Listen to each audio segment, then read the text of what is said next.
Barack Obama Presidency, 2009 to 2017. First 100 days. The inauguration of Barack Obama as the 44th president took place on January 20, 2009. In his first few days in office, Obama issued executive orders and presidential memoranda directing the U.S. military to develop plans to withdraw troops from Iraq. He ordered the closing of the Guantanamo Bay detention camp, but Congress prevented the closure by refusing to appropriate the required funds and preventing moving any Guantanamo detainee into the U.S. or to other countries. Obama reduced the secrecy given to presidential records. He also revoked President George W. Bush's restoration of President Ronald Reagan's Mexico City policy prohibiting federal aid to international family planning organizations that perform or provide counseling about abortion. Domestic policy. The first bill signed into law by Obama was the Lilly Ledbetter Fair Pay Act of 2009, relaxing the statute of limitations for equal pay lawsuits.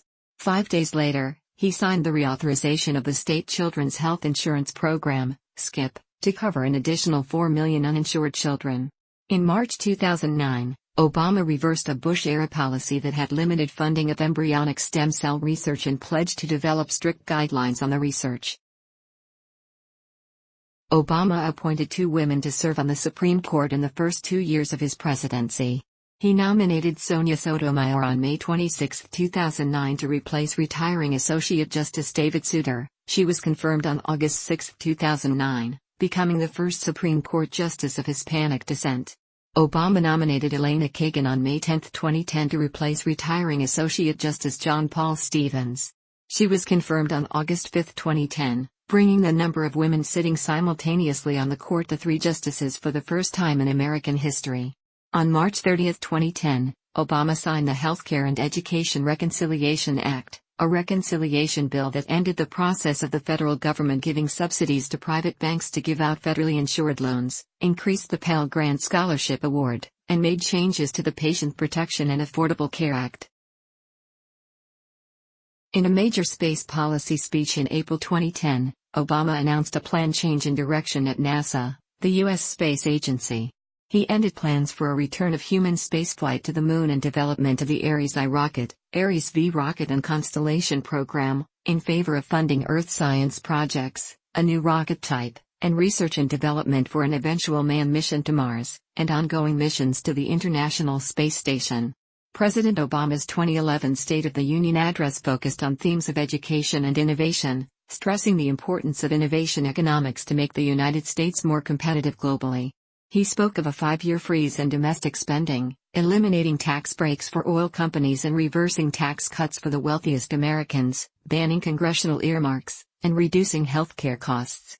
He promised that the United States would have 1 million electric vehicles on the road by 2015 and would be 80% reliant on clean electricity. LGBT rights.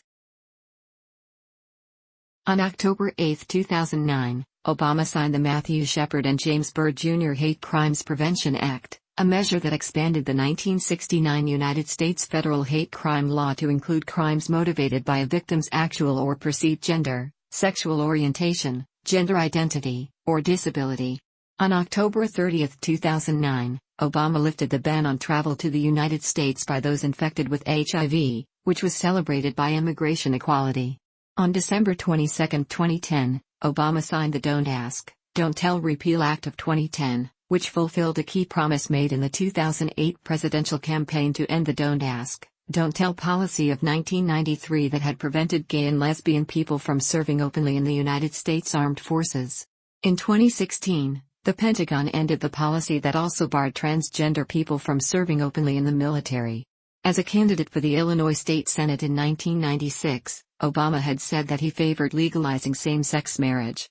By the time of his Senate run in 2004, he said that he supported civil unions and domestic partnerships for same-sex partners, but he opposed same-sex marriages.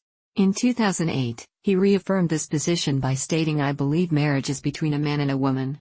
I am not in favor of gay marriage." On May 9, 2012, shortly after the official launch of his campaign for re-election as president, Obama said his views had evolved, and he publicly affirmed his personal support for the legalization of same-sex marriage, becoming the first sitting U.S. president to do so. During his second inaugural address on January 21, 2013, Obama became the first U.S. president in office to call for full equality for gay Americans. "Our journey is not complete until our gay brothers and sisters are treated like anyone else under the law, for if we are truly created equal, then surely the love we commit to one another must be equal as well." This was the first time that a president mentioned gay rights or the word gay in an inaugural address. In 2013, the Obama administration filed briefs that urged the Supreme Court to rule in favor of same-sex couples in the cases of Hollingsworth v. Perry, regarding same-sex marriage, and United States v. Windsor, regarding the Defense of Marriage Act. Then, following the Supreme Court's 2015 decision in Obergefell v. Hodges, ruling same-sex marriage to be a fundamental right, Obama asserted that, "This decision affirms what millions of Americans already believe in their hearts: when all Americans are treated as equal, we are all more free." On July 30, 2015, the White House Office of National AIDS Policy revised its strategy for addressing the disease, which included widespread testing and linkage to healthcare, which was celebrated by the Human Rights Campaign. White House Advisory and Oversight Groups. On March 11, 2009, Obama created the White House Council on Women and Girls, which formed part of the Office of Intergovernmental Affairs, having been established by Executive Order 13506 with a broad mandate to advise him on issues relating to the welfare of American women and girls. The council was chaired by Senior Advisor to the President Valerie Jarrett.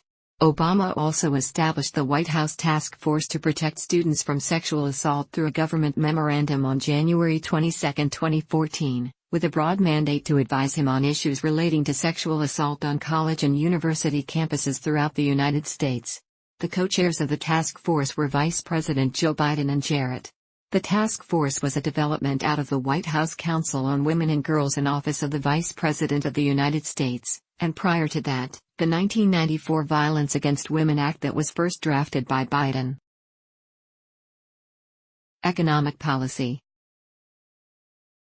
On February 17, 2009, Obama signed the American Recovery and Reinvestment Act of 2009, a $787 billion economic stimulus package aimed at helping the economy recover from the deepening worldwide recession. The act includes increased federal spending for healthcare, infrastructure, education, various tax breaks and incentives, and direct assistance to individuals. In March, Obama's Treasury Secretary, Timothy Geithner, took further steps to manage the financial crisis, including introducing the Public-Private Investment Program for Legacy Assets, which contains provisions for buying up to $2 trillion in depreciated real estate assets. Obama intervened in the troubled automotive industry in March 2009, renewing loans for General Motors and Chrysler to continue operations while reorganizing. Over the following months, the White House set terms for both firms' bankruptcies, including the sale of Chrysler to Italian automaker Fiat and a reorganization of GM, giving the U.S. government a temporary 60% equity stake in the company, with the Canadian government taking a 12% stake. In June 2009, dissatisfied with the pace of economic stimulus, Obama called on his cabinet to accelerate the investment. He signed into law the car allowance rebate system, known colloquially as cash for clunkers, that temporarily boosted the economy. The Bush and Obama administrations authorized spending and loan guarantees from the Federal Reserve and the Treasury Department. These guarantees totaled about $11.5 trillion, but only $3 trillion was spent by the end of November 2009. Obama and the Congressional Budget Office predicted the 2010 budget deficit would be $1.5 trillion or 10.6% of the nation's gross domestic product, GDP, compared to the 2009 deficit of $1.4 trillion or 9.9% of GDP. For 2011, the administration predicted the deficit would shrink to $1.34 trillion, and the 10-year deficit would increase to $8.53 trillion or 90% of GDP. The most recent increase in the U.S. debt ceiling to $17.2 trillion took effect in February 2014. On August 2, 2011, after a lengthy congressional debate over whether to raise the nation's debt limit, Obama signed the Bipartisan Budget Control Act of 2011. The legislation enforces limits on discretionary spending until 2021, establishes a procedure to increase the debt limit, creates a Congressional Joint Select Committee on Deficit Reduction to propose further deficit reduction with a stated goal of achieving at least $1.5 trillion in budgetary savings over 10 years, and establishes automatic procedures for reducing spending by as much as $1.2 trillion if legislation originating with a new Joint Select Committee does not achieve such savings. By passing the legislation, Congress was able to prevent a U.S. government default on its obligations. As it did throughout 2008, the unemployment rate rose in 2009, reaching a peak in October at 10.0% and averaging 10.0% in the fourth quarter. Following a decrease to 9.7% in the first quarter of 2010, the unemployment rate fell to 9.6% in the second quarter, where it remained for the rest of the year. Between February and December 2010, employment rose by 0.8%, which was less than the average of 1.9% experienced during comparable periods in the past four employment recoveries. By November 2012, the unemployment rate fell to 7.7%, decreasing to 6.7% in the last month of 2013. During 2014, the unemployment rate continued to decline, falling to 6.3% in the first quarter. GDP growth returned in the third quarter of 2009, expanding at a rate of 1.6%, followed by a 5.0% increase in the fourth quarter. Growth continued in 2010, posting an increase of 3.7% in the first quarter, with lesser gains throughout the rest of the year. In July 2010, the Federal Reserve noted that economic activity continued to increase, but its pace had slowed, and Chairman Ben Bernanke said the economic outlook was unusually uncertain. Overall, the economy expanded at a rate of 2.9% in 2010. The Congressional Budget Office, CBO, and a broad range of economists credit Obama's stimulus plan for economic growth. The CBO released a report stating that the stimulus bill increased employment by 1 to 2.1 million, while conceding that it is impossible to determine how many of the reported jobs would have existed in the absence of the stimulus package. Although an April 2010 survey of members of the National Association for Business Economics showed an increase in job creation, over a similar January survey, for the first time in 2 years, 73% of 68 respondents believed that the stimulus bill has had no impact on employment. The economy of the United States has grown faster than the other original NATO members by a wider margin under President Obama than it has any time since the end of World War II. The Organization for Economic Cooperation and Development credits the much faster growth in the United States to the stimulus plan of the U.S. and the austerity measures in the European Union. Within a month of the 2010 midterm elections, Obama announced a compromise deal with the congressional Republican leadership that included a temporary, 2-year extension of the 2001 and 2003 income tax rates, a 1-year payroll tax reduction, continuation of unemployment benefits, and a new rate and exemption amount for estate taxes. The compromise overcame opposition from some in both parties, and the resulting $858 billion tax relief, unemployment insurance reauthorization, and Job Creation Act of 2010 passed with bipartisan majorities in both houses of Congress before Obama signed it on December 17, 2010. In December 2013, Obama declared that growing income inequality is a defining challenge of our time and called on Congress to bolster the safety net and raise wages. This came on the heels of the nationwide strikes of fast food workers and Pope Francis' criticism of inequality and trickle-down economics. Obama urged Congress to ratify a 12-nation free trade pact called the Trans-Pacific Partnership. Environmental policy. On September 30, 2009, the Obama administration proposed new regulations on power plants, factories, and oil refineries in an attempt to limit greenhouse gas emissions and to curb global warming. On April 20, 2010, an explosion destroyed an offshore drilling rig at the Macondo prospect in the Gulf of Mexico, causing a major sustained oil leak. Obama visited the Gulf, announced a federal investigation, and formed a bipartisan commission to recommend new safety standards, after a review by Secretary of the Interior Ken Salazar and concurrent congressional hearings. He then announced a 6-month moratorium on new deepwater drilling permits and leases, pending regulatory review. As multiple efforts by BP failed, some in the media and public expressed confusion and criticism over various aspects of the incident, and stated a desire for more involvement by Obama and the federal government. In July 2013, Obama expressed reservations and stated he would reject the Keystone XL pipeline if it increased carbon pollution or greenhouse emissions. Obama's advisors called for a halt to petroleum exploration in the Arctic in January 2013. On February 24, 2015, Obama vetoed a bill that would authorize the pipeline. It was the third veto of Obama's presidency and his first major veto. Obama has emphasized the conservation of federal lands during his term in office. He used his power under the Antiquities Act to create 25 new national monuments during his presidency and expand 4 others, protecting a total of 553 million acres, 224 million hectares, of federal lands and waters, more than any other U.S. president. Healthcare reform. Obama called for Congress to pass legislation reforming healthcare in the United States, a key campaign promise and a top legislative goal. He proposed an expansion of health insurance coverage to cover the uninsured, to cap premium increases, and to allow people to retain their coverage when they leave or change jobs.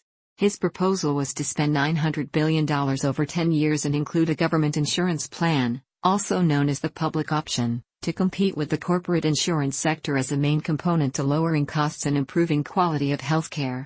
It would also make it illegal for insurers to drop sick people or deny them coverage for pre-existing conditions, and require every American to carry health coverage. The plan also includes medical spending cuts and taxes on insurance companies that offer expensive plans.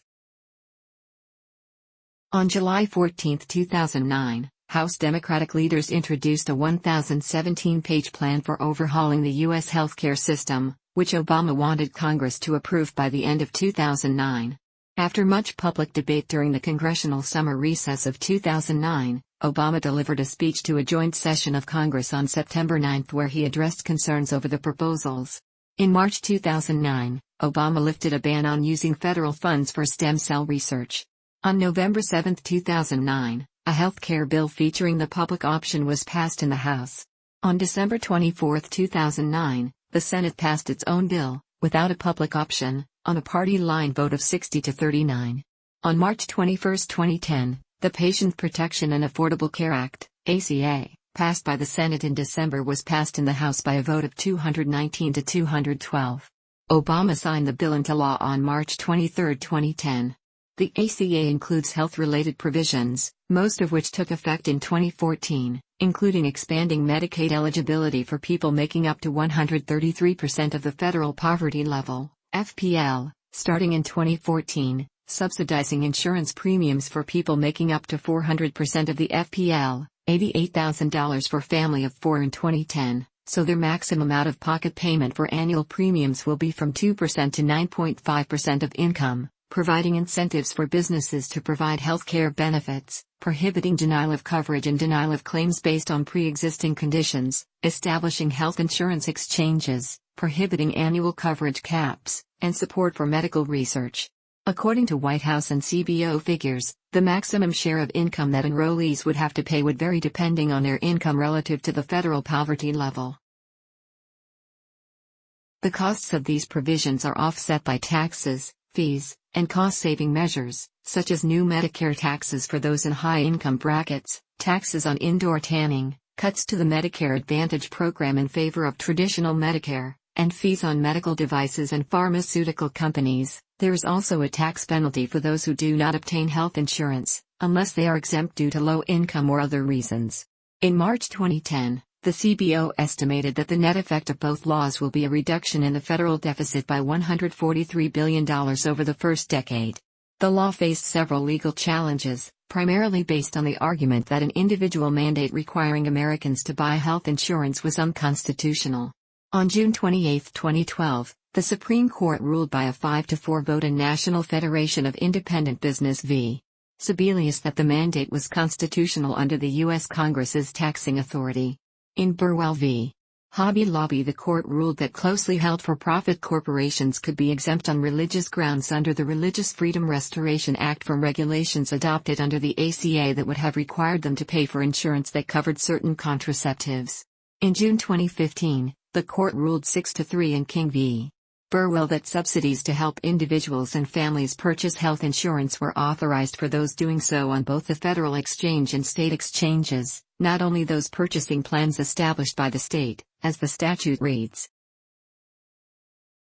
Energy policy. Prior to June 2014, Obama offered substantial support for a broadly based all-of-the-above approach to domestic energy policy, which Obama has maintained since his first term and which he last confirmed at his State of the Union speech in January 2014 to a mixed reception by both parties. In June 2014, Obama made indications that his administration would consider a shift towards an energy policy more closely tuned to the manufacturing industry and its impact on the domestic economy. Obama's approach of selectively combining regulation and incentive to various issues in the domestic energy policy, such as coal mining and oil fracking, has received mixed commentary for not being as responsive to the needs of the domestic manufacturing sector as needed, following claims that the domestic manufacturing sector utilizes as much as a third of the nation's available energy resources. Gun control.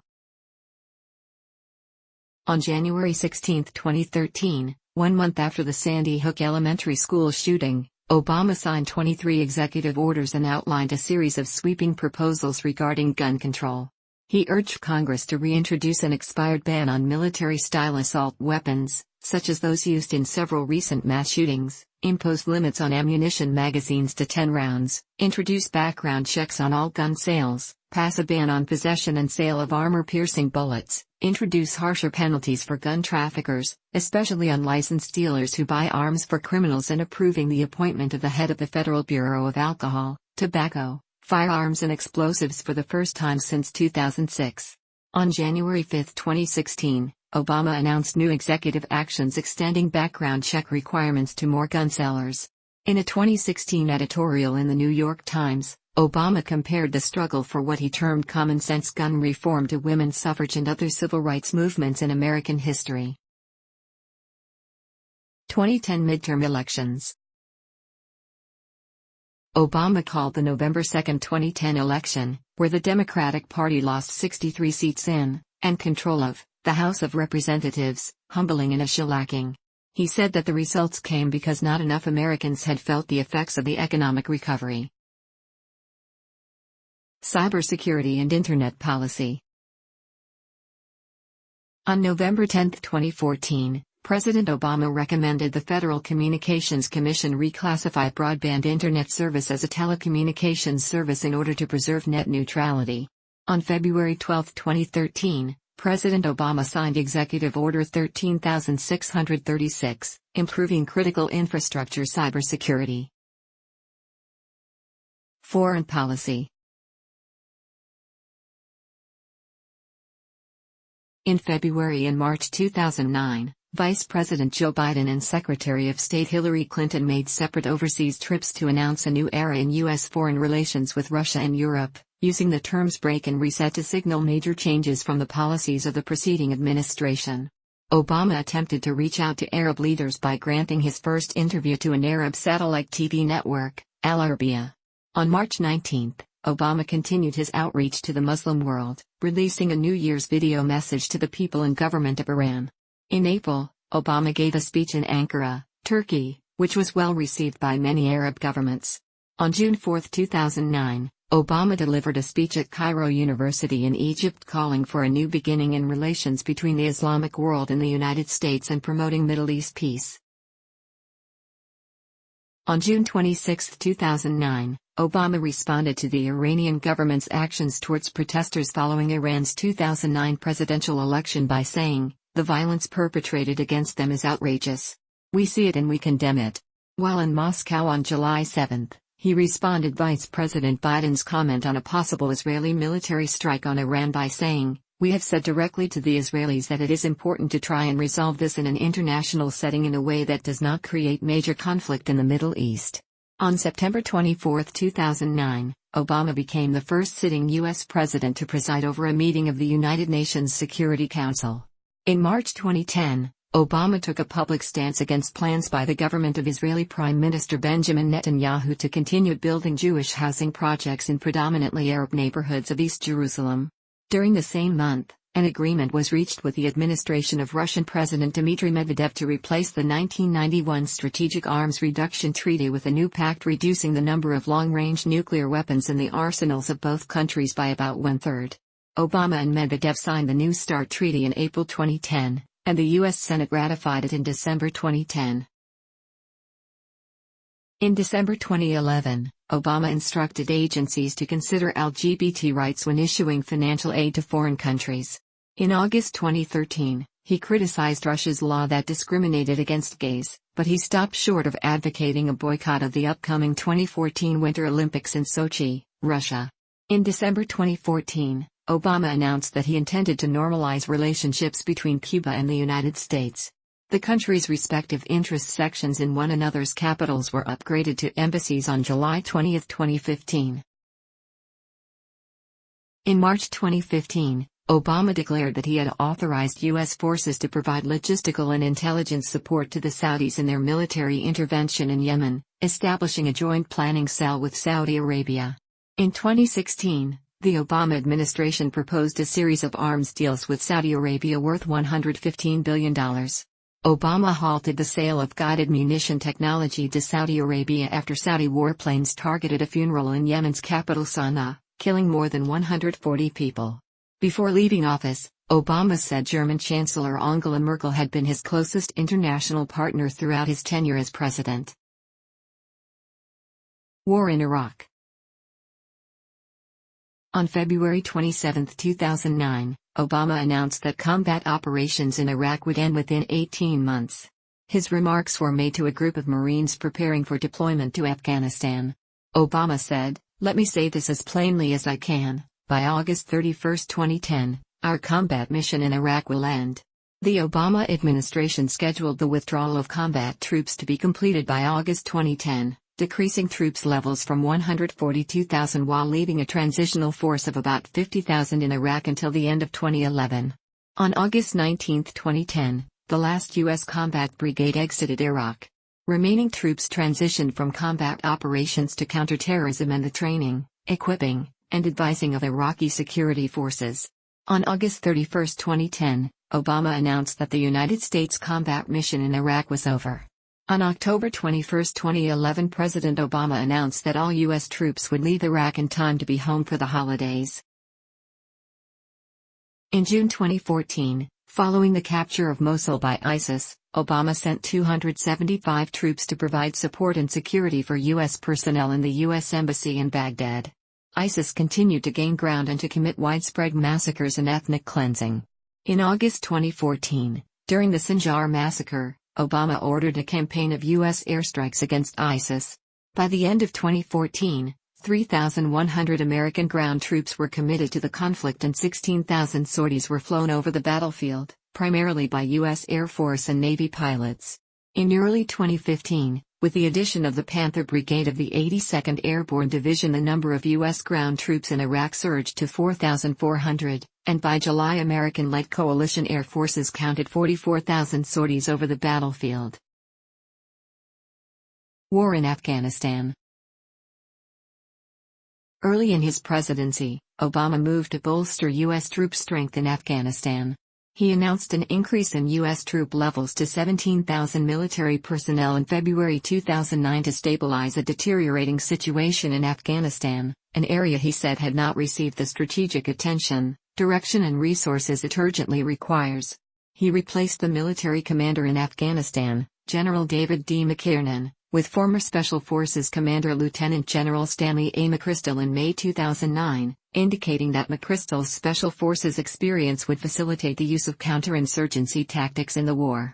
On December 1, 2009, Obama announced the deployment of an additional 30,000 military personnel to Afghanistan and proposed to begin troop withdrawals 18 months from that date. This took place in July 2011. David Petraeus replaced McChrystal in June 2010, after McChrystal's staff criticized White House personnel in a magazine article. In February 2013, Obama said the U.S. military would reduce the troop level in Afghanistan from 68,000 to 34,000 U.S. troops by February 2014. In October 2015, the White House announced a plan to keep U.S. forces in Afghanistan indefinitely in light of the deteriorating security situation. Israel. In 2011, the United States vetoed a Security Council resolution condemning Israeli settlements, with the United States being the only nation to do so. Obama supports the two-state solution to the Arab-Israeli conflict based on the 1967 borders with land swaps. In June 2011, Obama said that the bond between the United States and Israel is unbreakable. During the initial years of the Obama administration, the U.S. increased military cooperation with Israel, including increased military aid, re-establishment of the U.S.-Israeli Joint Political Military Group and the Defense Policy Advisory Group, and an increase in visits among high-level military officials of both countries. The Obama administration asked Congress to allocate money toward funding the Iron Dome program in response to the waves of Palestinian rocket attacks on Israel. In 2013, Jeffrey Goldberg reported that, in Obama's view, with each new settlement announcement, Netanyahu is moving his country down a path toward near-total isolation. In 2014, Obama likened the Zionist movement to the civil rights movement in the United States. He said that both movements seek to bring justice and equal rights to historically persecuted peoples. He explained, "To me, being pro-Israel and pro-Jewish is part and parcel with the values that I've been fighting for since I was politically conscious and started getting involved in politics." Obama expressed support for Israel's right to defend itself during the 2014 Israel-Gaza conflict. In 2015, Obama was harshly criticized by Israel for advocating and signing the Iran nuclear deal. Israeli Prime Minister Benjamin Netanyahu, who had advocated the U.S. Congress to oppose it, said the deal was dangerous and bad. On December 23, 2016, under the Obama administration, the United States abstained from United Nations Security Council Resolution 2334, effectively allowing it to pass. Netanyahu strongly criticized the administration's actions, and the Israeli government withdrew its annual dues from the organization, which totaled $6 million. On January 6, 2017. On January 5, 2017, the United States House of Representatives voted 342 to 80 to condemn the UN resolution. Libya. In February 2011, protests in Libya began against longtime dictator Muammar Gaddafi as part of the Arab Spring. They soon turned violent. In March, as forces loyal to Gaddafi advanced on rebels across Libya, calls for a no-fly zone came from around the world, including Europe, the Arab League, and a resolution passed unanimously by the U.S. Senate.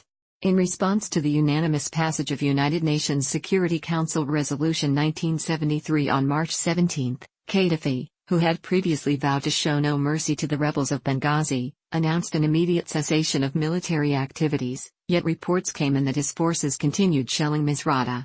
The next day, on Obama's orders, the U.S. military took part in airstrikes to destroy the Libyan government's air defense capabilities to protect civilians and enforce a no-fly zone, including the use of Tomahawk missiles, B-2 Spirits, and fighter jets. 6 days later, on March 25, by unanimous vote of all of its 28 members, NATO took over leadership of the effort, dubbed Operation Unified Protector. Some representatives questioned whether Obama had the constitutional authority to order military action in addition to questioning its cost, structure and aftermath. Syrian Civil War. On August 18, 2011, several months after the start of the Syrian Civil War, Obama issued a written statement that said, "The time has come for President Assad to step aside." This stance was reaffirmed in November 2015. In 2012, Obama authorized multiple programs run by the CIA and the Pentagon to train anti-Assad rebels. The Pentagon-run program was later found to have failed and was formally abandoned in October 2015. In the wake of a chemical weapons attack in Syria, formally blamed by the Obama administration on the Assad government, Obama chose not to enforce the red line he had pledged and, rather than authorize the promised military action against Assad, went along with the Russia broker deal that led to Assad giving up chemical weapons. However, attacks with chlorine gas continued. In 2014, Obama authorized an air campaign aimed primarily at ISIL, but repeatedly promised that the U.S. would not deploy ground troops in Syria. Death of Osama bin Laden. Starting with information received from Central Intelligence Agency operatives in July 2010, the CIA developed intelligence over the next several months that determined what they believed to be the hideout of Osama bin Laden. He was living in seclusion in a large compound in Abbottabad, Pakistan, a suburban area 35 miles, 56 kilometers, from Islamabad. CIA head Leon Panetta reported this intelligence to President Obama in March 2011. Meeting with his national security advisors over the course of the next 6 weeks, Obama rejected a plan to bomb the compound, and authorized a surgical raid to be conducted by United States Navy SEALs. The operation took place on May 1, 2011, and resulted in the shooting death of bin Laden and the seizure of papers, computer drives and disks from the compound. DNA testing was one of 5 methods used to positively identify bin Laden's corpse, which was buried at sea several hours later. Within minutes of the president's announcement from Washington, D.C., late in the evening on May 1, there were spontaneous celebrations around the country as crowds gathered outside the White House, and at New York City's Ground Zero and Times Square. Reaction to the announcement was positive across party lines, including from former Presidents Bill Clinton and George W. Bush. Iran nuclear talks. In November 2013, the Obama administration opened negotiations with Iran to prevent it from acquiring nuclear weapons, which included an interim agreement. Negotiations took 2 years with numerous delays, with a deal being announced July 14, 2015. The deal, titled the Joint Comprehensive Plan of Action, saw the removal of sanctions in exchange for measures that would prevent Iran from producing nuclear weapons. While Obama hailed the agreement as being a step towards a more hopeful world, the deal drew strong criticism from Republican and conservative quarters, and from Israeli Prime Minister Benjamin Netanyahu. In order to advance the deal, the Obama administration shielded Hezbollah from the Drug Enforcement Administration's Project Cassandra investigation regarding drug smuggling and from the Central Intelligence Agency. Relations with Cuba. Since the spring of 2013, secret meetings were conducted between the United States and Cuba in the neutral locations of Canada and Vatican City. The Vatican first became involved in 2013 when Pope Francis advised the U.S. and Cuba to exchange prisoners as a gesture of goodwill. On December 10, 2013, Cuban President Raúl Castro, in a significant public moment, greeted and shook hands with Obama at the Nelson Mandela Memorial Service in Johannesburg. In December 2014, after the secret meetings, it was announced that Obama, with Pope Francis as an intermediary, had negotiated a restoration of relations with Cuba, after nearly 60 years of détente. Popularly dubbed the Cuban Thaw, the new republic deemed the Cuban Thaw to be Obama's finest foreign policy achievement. On July 1, 2015, President Barack Obama announced that formal diplomatic relations between Cuba and the United States would resume, and embassies would be opened in Washington and Havana. The countries' respective interest sections in one another's capitals were upgraded to embassies on July 20 and August 13, 2015, respectively. Obama visited Havana, Cuba for 2 days in March 2016, becoming the first sitting U.S. president to arrive since Calvin Coolidge in 1928. Africa. Obama spoke in front of the African Union in Addis Ababa, Ethiopia, on July 29, 2015, the first sitting U.S. president to do so. He gave a speech encouraging the world to increase economic ties via investments and trade with the continent, and lauded the progresses made in education, infrastructure, and economy. He also criticized the lack of democracy and leaders who refused to step aside, discrimination against minorities, LGBT people, religious groups and ethnicities, and corruption. He suggested an intensified democratization and free trade, to significantly improve the quality of life for Africans. During his July 2015 trip, Obama also was the first U.S. president ever to visit Kenya, which is the homeland of his father. Hiroshima speech. On May 27, 2016, Obama became the first sitting American president to visit Hiroshima, Japan, 71 years after the U.S. atomic bombing of Hiroshima that ended World War II. Accompanied by Japanese Prime Minister Shinzo Abe, Obama paid tribute to the victims of the bombing at the Hiroshima Peace Memorial Museum. Russia. After Russia's invasion of Crimea in 2014, military intervention in Syria in 2015, and the interference in the 2016 U.S. presidential election, Obama's Russia policy was widely seen as a failure. George Robertson, a former UK Defense Secretary and NATO Secretary General, said that Obama had allowed Putin to jump back on the world stage and test the resolve of the West, adding that the legacy of this disaster would last. Cultural and political image. Obama's family history, upbringing, and Ivy League education differ markedly from those of African American politicians who launched their careers in the 1960s through participation in the civil rights movement. Expressing puzzlement over questions about whether he is black enough, Obama told an August 2007 meeting of the National Association of Black Journalists that we're still locked in this notion that if you appeal to white folks then there must be something wrong. Obama acknowledged his youthful image in an October 2007 campaign speech, saying, "I wouldn't be here if, time and again, the torch had not been passed to a new generation." Obama is frequently referred to as an exceptional orator. During his pre-inauguration transition period and continuing into his presidency, Obama delivered a series of weekly Internet video addresses.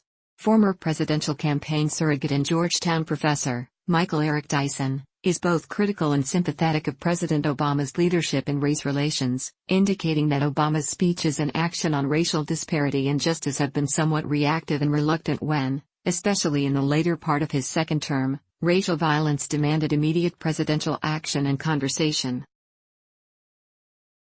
According to the Gallup organization, Obama began his presidency with a 68% approval rating before gradually declining for the rest of the year, and eventually bottoming out at 41% in August 2010, a trend similar to Ronald Reagan's and Bill Clinton's first years in office.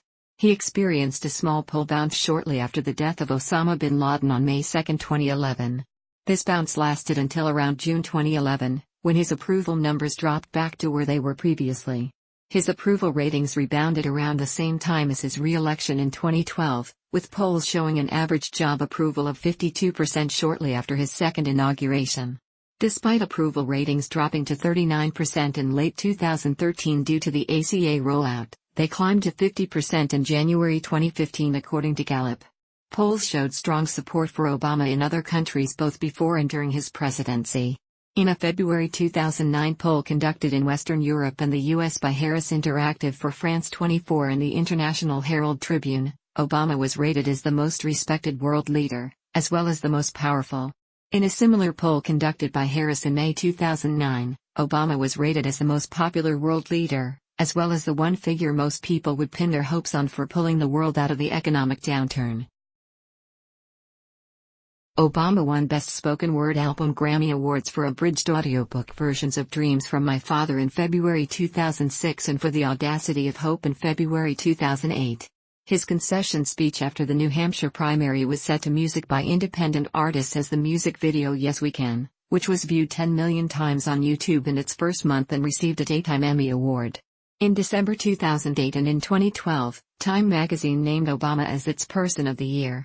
The 2008 awarding was for his historic candidacy and election, which Time described as the steady march of seemingly impossible accomplishments. On May 25, 2011, Obama became the first president of the United States to address both houses of the UK Parliament in Westminster Hall, London. This was only the fifth occurrence since the start of the 20th century of a head of state being extended this invitation, following Charles de Gaulle in 1960, Nelson Mandela in 1996, Queen Elizabeth II in 2002 and Pope Benedict XVI in 2010. On October 9, 2009, the Norwegian Nobel Committee announced that Obama had won the 2009 Nobel Peace Prize for his extraordinary efforts to strengthen international diplomacy and cooperation between peoples. Obama accepted this award in Oslo, Norway on December 10, 2009, with deep gratitude and great humility. The award drew a mixture of praise and criticism from world leaders and media figures. Obama's Peace Prize was called a stunning surprise by the New York Times. Obama is the fourth U.S. president to be awarded the Nobel Peace Prize and the third to become a Nobel laureate while in office. Obama's Nobel Prize has been viewed skeptically in subsequent years, especially after the director of the Nobel Institute, Gerlund Estad, said Obama's Peace Prize did not have the desired effect.